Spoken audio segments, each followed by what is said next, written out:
21واں پارہ سورۃ الروم، آیت نمبر 49۔ اعوذ باللہ من الشیطان الرجیم، بسم اللہ الرحمن الرحیم۔ وَإِن كَانُوا مِن قبل، اور تحقیق تھے وہ اس سے پہلے، ان ينزل علیہم، یہ کہ ان پر بارش نازل کی جاتی، من قبلہ لمبلسین،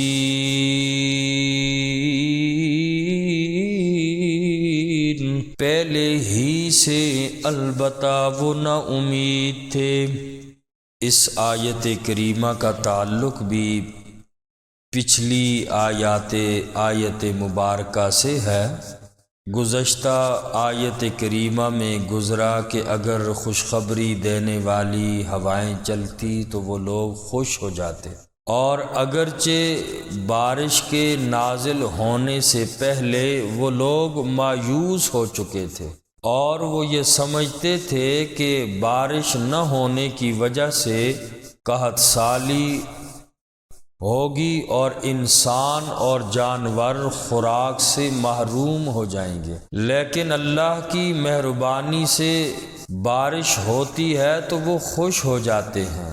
اور فرمایا کہ بارشیں کیوں روک دی جاتی ہیں؟ حضرت عبداللہ ابن عمر رضی اللہ تعالی عنہ کی روایت ہے، وہ فرماتے ہیں کہ رسول اللہ صلی اللہ علیہ وسلم نے مہاجرین کی جماعت کو مخاطب کر کے ارشاد فرمایا کہ اے مہاجرین کی جماعت، 5 چیزوں میں جب تم مبتلا ہو جاؤ گے، میں پیغمبر اللہ کی پناہ مانگتا ہوں کہ تم ان چیزوں میں مبتلا ہو جاؤ۔ اور فرمایا کہ جب 5 چیزوں میں مبتلا ہو جاؤ گے تو بارشیں روک دی جائیں گی۔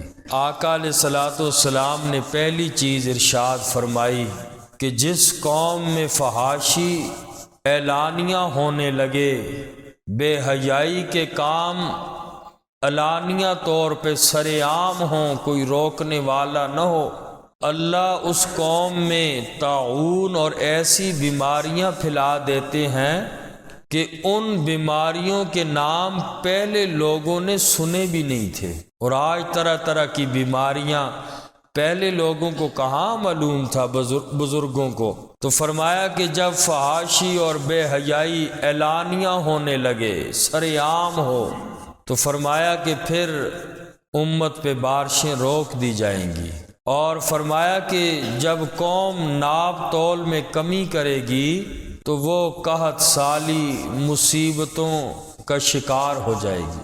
اور فرمایا کہ ظلم و ستم میں ان کے جو بادشاہ ہوں گے، اللہ ان کو ظالم بنائے گا، ظالم بنا کر ان پہ مسلط کر دیں گے۔ جو قوم ناپ تول میں کمی کرتی ہے، فرمایا کہ اللہ ان پہ ظالم بادشاہوں کو مسلط کر دیتے ہیں۔ فرمایا کہ جب قوم زکوٰۃ کو چھوڑ دیتی ہے، زکوٰۃ ادا نہیں کرتی، اللہ بارش کو روک دیتے ہیں۔ اگر جانور چرند پرند نہ ہوتے تو ان کو بارش کا ایک قطرہ بھی نہ ملتا۔ اور چوتھے نمبر پہ آقا علیہ الصلوۃ والسلام نے مہاجرین کی جماعت کو مخاطب کر کے فرمایا کہ جو قوم اللہ اور اس کے رسول کے وعدوں کو توڑ ڈالتی ہے، اللہ اور اس کے رسول کی اطاعت نہیں کرتی، تو اللہ ان لوگوں پر غیروں کو مسلط کر دیتے ہیں، غیروں کے غلام بن جاتے ہیں۔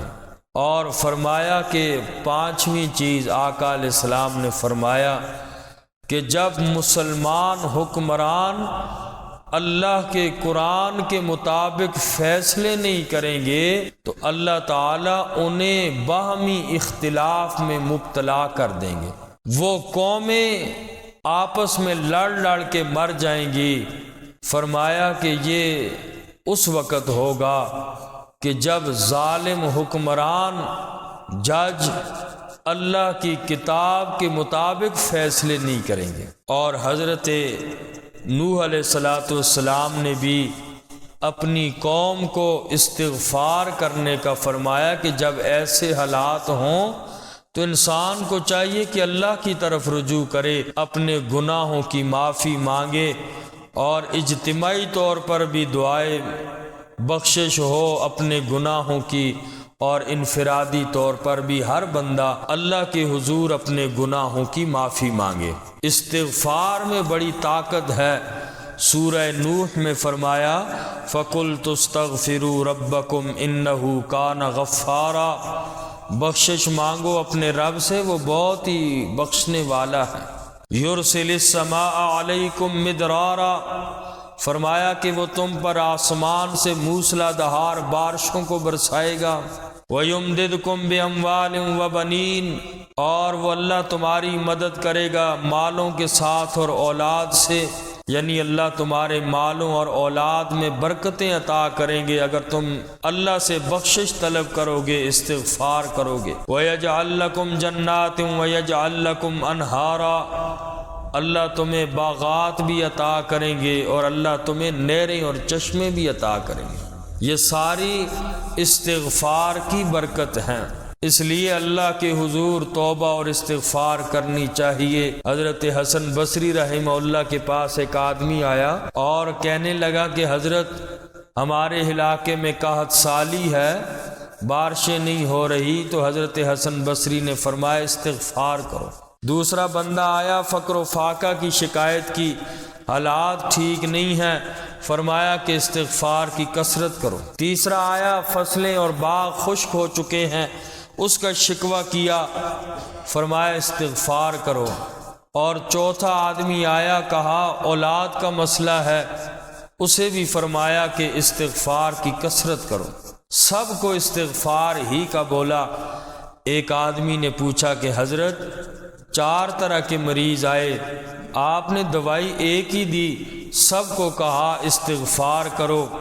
تو حضرت حسن بصری رحمہ اللہ نے فرمایا کہ سورہ نوح کی تلاوت کرو، اور اس میں اللہ پاک نے قرآن کریم میں فرمایا کہ اگر جو آدمی استغفار کرے گا اللہ موسلا دھار بارشیں برسائیں گے، قحط سالی ختم ہو جائے گی، اور مال اور اولاد میں رب برکتیں عطا فرمائیں گے، باغات اور فصلیں لہلہاتی ہوں گی، اور فرمایا یجعل لکم انہارا، پانی بھی اللہ زمین سے بھی خوب عطا فرمائیں گے، تو چشمے بھی ہوں گے، ساری چیزیں۔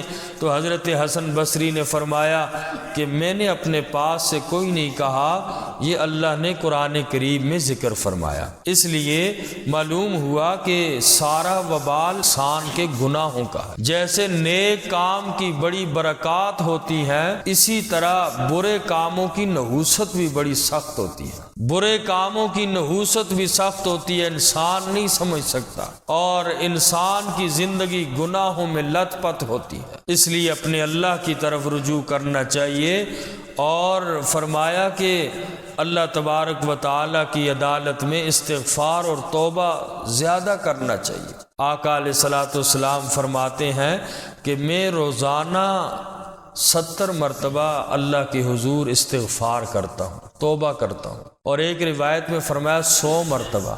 آقا علیہ الصلوۃ والسلام تو گناہوں سے معصوم ہیں۔